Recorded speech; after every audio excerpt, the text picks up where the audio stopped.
Kisah Nabi Hud alaihi salam. Ad adalah nama bapa suatu suku yang hidup di Jazirah Arab di suatu tempat bernama Al-Ahqaf, terletak di utara Hadramaut Atar Yaman dan Uman dan termasuk suku yang tertua sesudah kaum Nabi Nuh serta terkenal dengan kekuatan jasmani dalam bentuk tubuh-tubuh yang besar dan sasa. Mereka dikurniai oleh Allah tanah yang subur dengan sumber-sumber airnya yang mengalir dari segala penjuru sehingga kan memudahkan mereka bercucuk tanam untuk ben makanan merek. Dan memperindah tempat tinggal mereka dengan kebun-kebun bunga yang indah-indah. Berkat kurnia Tuhan itu mereka hidup menjadi makmur, sejahtera dan bahagia serta dalam waktu yang singkat mereka berkembang biak dan menjadi suku yang terbesar di antara suku-suku yang hidup di sekelilingnya. Sebagaimana dengan kaum Nabi Nuh, kaum Hud ialah suku Ad ini adalah penghidupan rohaninya tidak mengenal Allah yang Maha Kuasa Pencipta alam semesta. Mereka membuat patung-patung yang diberi nama Samud dan Al-Hatar, dan itu yang disembah sebagai Tuhan mereka yang menurut kepercayaan mereka DPT memberi kebahagiaan, kebaikan dan keuntungan serta dapat menolak kejahatan, kerugian dan segala musibah. Ajaran dan agama Nabi Idris dan Nabi Nuh sudah tidak berbekas dalam hati, jiwa serta cara hidup mereka sehari-hari. Kenikmatan hidup yang mereka sedang tenggelam di dalamnya berkat tanah yang subur dan menghasilkan yang melimpah ruah menurut anggapan mereka adalah kurniaan dan pemberian kedua berhala mereka yang mereka sembah. Karenanya mereka tidak putus-putus sujud kepada kedua berhala itu mensyukurinya sambil memohon perlindungannya dari segala bahaya dan musibah berupa penyakit atau kekeringan. Sebagai akibat dan buah dari akidah yang sesat itu pergaulan hidup mereka menjadi dikuasai oleh tuntutan dan pimpinan iblis, di mana nilai-nilai moral dan akhlak tidak menjadi dasar penimbangan atau kelakuan dan tindak tanduk seseorang tetapi kebendaan dan kekuatan lahiriahlah yang menonjol sehingga timbul kerusuhan dan tindakan sewenang-wenang di dalam masyarakat di mana yang kuat menindas yang lemah yang besar, memperkosa yang kecil dan yang berkuasa memeras yang di bawahnya. Sifat-sifat sombong, congkak, iri hati, dengki, hasut dan benci-membenci yang didorong oleh hawa nafsu merajalela dan menguasai penghidupan mereka sehingga tidak memberi tempat kepada sifat-sifat belas kasihan, sayang menyayang, jujur, amanat dan rendah hati. Demikianlah gambaran masyarakat suku Ad tatkala Allah mengutuskan Nabi Hud sebagai nabi dan rasul kepada mereka. Nabi Hud berdakwah di tengah-tengah sukunya. Sudah menjadi sunnah Allah sejak diturunkannya Adam ke bumi bahwa dari masa ke semasa jika hamba-hambanya sudah berada dalam kehidupan yang sesat sudah jauh menyimpang dari ajaran-ajaran agama yang dibawa oleh nabi-nabinya diutuslah seorang nabi atau rasul yang bertugas untuk menyegarkan kembali ajaran-ajaran nabi-nabi yang sebelumnya mengembalikan masyarakat yang sudah tersesat ke jalan lurus dan benar dan mencuci bersih jiwa manusia dari segala tahayul dan syirik menggantinya dan mengisinya dengan iman tauhid dan akidah yang sesuai dengan fitrah. Demikianlah maka kepada suku Ad yang telah dimabukkan oleh kesejahteraan hidup dan kenikmatan duniawi sehingga tidak mengenalkan Tuhannya yang mengurniakan itu semua. Diutuskan kepada mereka Nabi Hud seorang DRP suku mereka sendiri dari keluarga yang terpandang dan berpengaruh terkenal sejak kecilnya dengan kelakuan yang baik budi pekerti yang luhur dan SGT bijaksana dalam pergaulan dengan kawan-kawan. Nabi Hud memulai dakwahnya dengan menarik perhatian kaumnya suku Ad kepada tanda-tanda wujudnya Allah yang berupa alam sekeliling mereka dan bahwa Allah lah yang mencipta mereka semua dan mengurniakan mereka dengan segala kenikmatan hidup yang berupa tanah yang subur, air yang mengalir serta tubuh-tubuhan yang tegak dan kuat. Dialah yang seharusnya mereka sembah dan bukan patung-patung yang mereka perbuat sendiri. Mereka sebagai manusia adalah makhluk Tuhan paling mulia yang tidak sepatutnya merendahkan diri sujud menyembah batu-batu yang sewaktunya DPT mereka hancurkan sendiri dan memusnahkannya dari pandangan. Diterangkan oleh Nabi Hud bahwa dia adalah pesuruh Allah yang diberi tugas untuk membawa Mereka ke jalan yang benar beriman kepada Allah yang menciptakan mereka, menghidup dan mematikan mereka, memberi rezeki atau mencabutnya dari mereka. Ia tidak mengharapkan upah dan menuntut balas jasa atas usahanya memimpin dan menuntut mereka ke jalan yang benar. Ia hanya menjalankan perintah Allah dan memperingatkan mereka bahwa jika mereka tetap menutup telinga dan mata mereka menghadapi ajakan dan dakwahnya, mereka akan ditimpa azab dan dibinasakan oleh Allah sebagaimana terjadinya atas kaum Nuh yang mati binasa tenggelam dalam air bah akibat kecongkakan dan kesombongan mereka menolak ajaran dan dakwah Nabi Nuh seraya bertahan pada pendirian dan kepercayaan mereka kepada berhala dan patung-patung yang mereka sembah dan puja itu. Bagi kaum Ad, seruan dan dakwah Nabi Hud itu merupakan barang yang tidak pernah mereka dengar ataupun menduga. Mereka melihat bahwa ajaran yang dibawa oleh Nabi Hud itu akan mengubah sama sekali cara hidup mereka dan membongkar peraturan dan adat istiadat yang telah mereka kenal dan warisi dari nenek moyang mereka. Mereka tercengang dan merasa heran bahwa seorang dari suku mereka sendiri telah berani berusaha merombak tata cara hidup mereka dan menggantikan agama dan kepercayaan mereka dengan sesuatu yang baru yang mereka tidak kenal dan tidak dapat dimengertikan dan diterima oleh akal pikiran mereka. Dengan serta-merta ditolaklah oleh mereka dakwah Nabi Hud itu dengan berbagai alasan dan tuduhan kosong terhadap diri beliau serta ejekan-ejekan dan hinaan yang diterimanya dengan kepala dingin dan penuh kesabaran. Berkatalah kaum Ad kepada Nabi Hud, "Wahai Hud, ajaran dan agama apakah yang engkau hendak anjurkan kepada kami? Engkau ingin agar kami meninggalkan persembahan kami kepada Tuhan-Tuhan kami yang berkuasa ini dan menyembah Tuhanmu yang tidak dapat kami jangkau dengan pancaindera kami dan Tuhan yang menurut kata kamu tidak bersekutu. Cara persembahan yang kami lakukan ini ialah yang telah kami warisi dari nenek moyang kami dan tidak sesekali kami tidak akan meninggalkannya, bahkan sebaliknya engkaulah yang seharusnya kembali kepada aturan nenek moyangmu dan JGN mencederai kepercayaan dan agama mereka dengan membawa suatu agama baru yang tidak kenal oleh mereka dan tentu tidak akan direstuinya. Wahai kaumku," jawab Nabi Hud, "sesungguhnya Tuhan yang aku serukan ini kepada kamu untuk menyembahnya walaupun kamu tidak dapat menjangkaunya dengan pancainderamu, namun kamu dapat melihat dan merasakan wujudnya dalam diri kamu sendiri sebagai ciptaannya dan dalam alam semesta yang mengelilingimu, beberapa langit dengan matahari, bulan dan bintang-bintangnya, bumi dengan gunung-ganangnya, sungai, tumbuh-tumbuhan dan binatang-binatang yang kesemuanya dapat bermanfaat bagi kamu sebagai manusia. Dan menjadi kamu dapat menikmati kehidupan yang sejahtera dan bahagia. Tuhan itulah yang harus kamu sembah dan menundukkan kepala kamu kepadanya, Tuhan yang Maha Esa, tiada bersekutu, tidak beranak dan diperanakan, yang walaupun kamu tidak dapat menjangkaunya dengan pancainderamu, Dia dekat dari kamu, mengetahui segala gerak geri dan tingkah lakumu, mengetahui isi hatimu, denyut jantungmu dan jalan pikiranmu.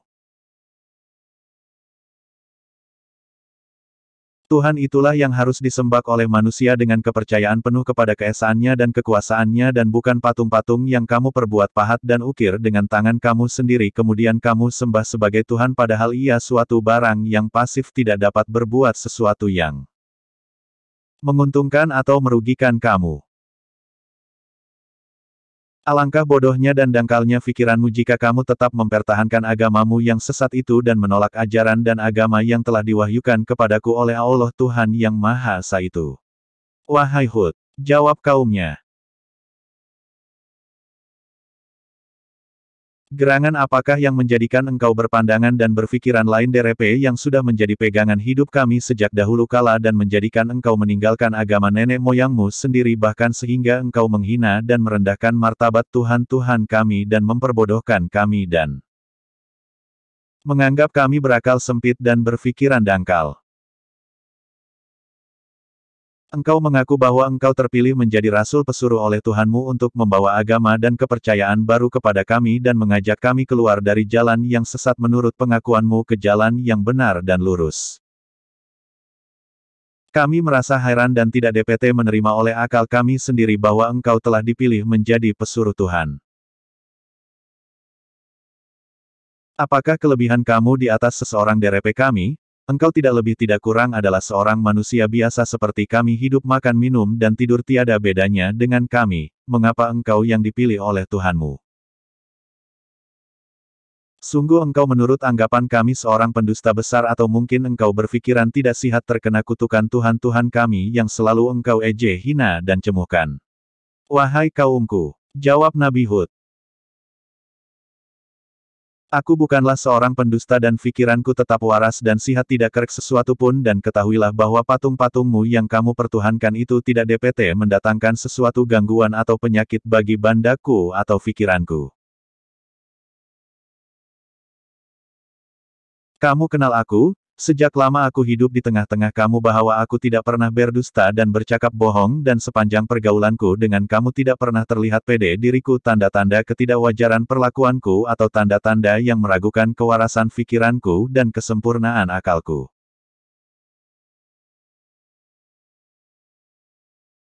Aku adalah benar pesuruh Allah yang diberi amanat untuk menyampaikan wahyu-Nya kepada hamba-hambanya yang sudah tersesat kemasukan pengaruh ajaran iblis dan sudah jauh menyimpang dari jalan yang benar yang diajar oleh nabi-nabi yang terdahulu, karena Allah tidak akan membiarkan hamba-hambanya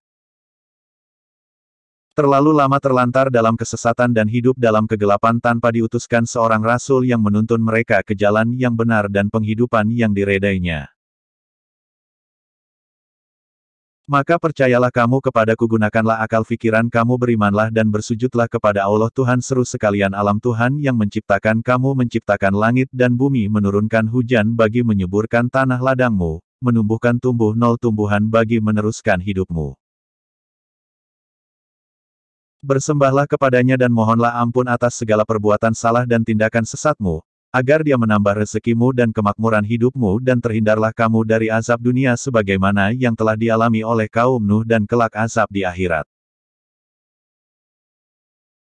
Ketahuilah bahwa kamu akan dibangkitkan kembali kelak dari kubur kamu dan dimintai bertanggung jawab atas segala perbuatan kamu di dunia ini dan diberi ganjaran sesuai dengan amalanmu, yang baik dan soleh mendapati ganjaran baik, dan yang hina dan buruk akan diganjarkan dengan api neraka. Aku hanya menyampaikannya risalah Allah kepada kamu, dan dengan ini telah memperingati kamu akan akibat yang akan menimpa kepada dirimu jika kamu tetap mengingkari kebenaran dakwahku. Kaum Ad menjawab, kami bertambah yakin dan tidak ragu lagi bahwa engkau telah mendapati kutukan Tuhan-Tuhan kami, sehingga menyebabkan pikiran kamu kacau dan akalmu berubah menjadi sinting. Engkau telah mengucapkan kata-kata yang tidak masuk akal bahwa jika kami mengikuti agamamu, akan bertambah rezeki dan kemakmuran hidup kami, dan bahwa kami akan dibangkitkan kembali dari kubur kami dan menerima segala ganjaran atas segala amalan kami. Adakah mungkin kami akan dibangkitkan kembali dari kubur kami setelah kami mati dan menjadi tulang belulang? Dan apakah azab dan seksaan yang engkau selalu menakut-nakuti kami dan mengancamkannya kepada kami? Semua ini kami anggap kosong dan ancaman kosong belaka.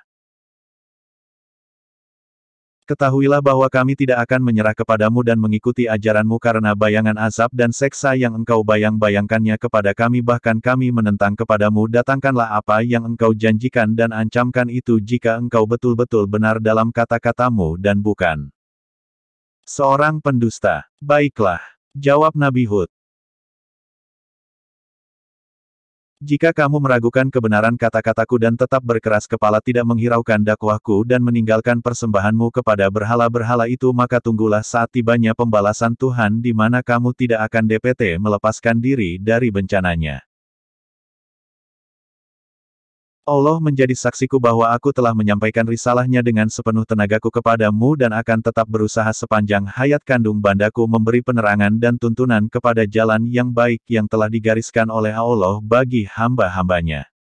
Pembalasan Allah atas kaum Ad. Pembalasan Tuhan terhadap kaum Ad yang kafir dan tetap membangkang itu diturunkan dalam dua peringkat. Tahap pertama berupa kekeringan yang melanda ladang-ladang dan kebun-kebun merek, sehingga menimbulkan kecemasan dan kegelisahan. Kalau mereka tidak memperolehi hasil dari ladang-ladang dan kebun-kebunnya seperti biasanya, Dalam keadaan demikian Nabi Hud masih berusaha meyakinkan mereka bahwa kekeringan itu adalah suatu permulaan seksaan dari Allah yang dijanjikan dan bahwa Allah masih lagi memberi kesempatan kepada mereka untuk sadar akan kesesatan dan kekafiran mereka dan kembali beriman kepada Allah dengan meninggalkan persembahan mereka yang batil kemudian bertaubat dan memohon ampun kepada Allah agar segera hujan turun kembali dengan lebatnya dan terhindar mereka dari bahaya kelaparan yang mengancam. Akan tetapi mereka tetap belum mau percaya dan menganggap janji Nabi Hud itu adalah janji kosong belaka. Mereka bahkan pergi menghadap berhala-berhala mereka memohon perlindungan dari musibah yang mereka hadapi. Tentangan mereka terhadap janji Allah yang diwahyukan kepada Nabi Hud segera mendapat jawaban dengan DTG-nya pembalasan tahap kedua yang dimulai dengan terlihatnya gumpalan awan dan mega hitam yang tebal di atas mereka yang disambutnya dengan sorak-sorai gembira. Karena dikiranya bahwa hujan akan segera turun membasahi ladang-ladang dan menyirami kebun-kebun mereka yang sedang mengalami kekeringan. Melihat sikap kaum Ad yang sedang bersukaria itu berkatalah Nabi Hud dengan nada mengejek, mega hitam itu bukanlah mega hitam dan awam rahmat bagi kamu. Tetapi mega yang akan membawa kehancuran kamu sebagai pembalasan Allah yang telah kujanjikan dan kamu ternanti-nanti untuk membuktikan kebenaran kata-kataku yang selalu kamu sangkal dan kamu dusta. Sejurus kemudian menjadi ketanyaanlah apa yang diramalkan oleh Nabi Hud itu bahwa bukan hujan yang turun dari awan yang tebal itu tetapi angin taufan yang dahsyat dan kencang disertai bunyi gemuruh yang mencemaskan yang telah merusakkan bangunan-bangunan rumah dari dasarnya membawa berterbangan semua perabot-perabot dan milik harta benda dan melempar jauh binatang-binatang ternak.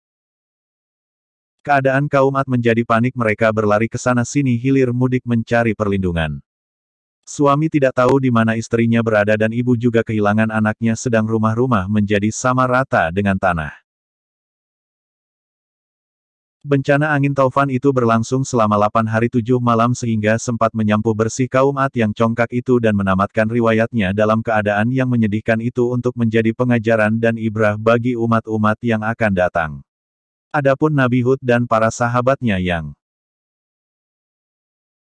beriman telah mendapat perlindungan Allah dari bencana yang menimpa kaumnya yang kacau bilau dan tenang seraya melihat keadaan kaumnya yang kacau bilau mendengar gemuruhnya angin dan bunyi pohon-pohon dan bangunan-bangunan yang berjatuhan serta teriakan dan tangisan orang yang meminta tolong dan mohon perlindungan. Setelah keadaan cuaca kembali tenang dan tanah, Al-Ahqaf, sudah menjadi sunyi senyap dari kaum Ad pergilah Nabi Hud meninggalkan tempatnya berhijrah ke Hadramaut.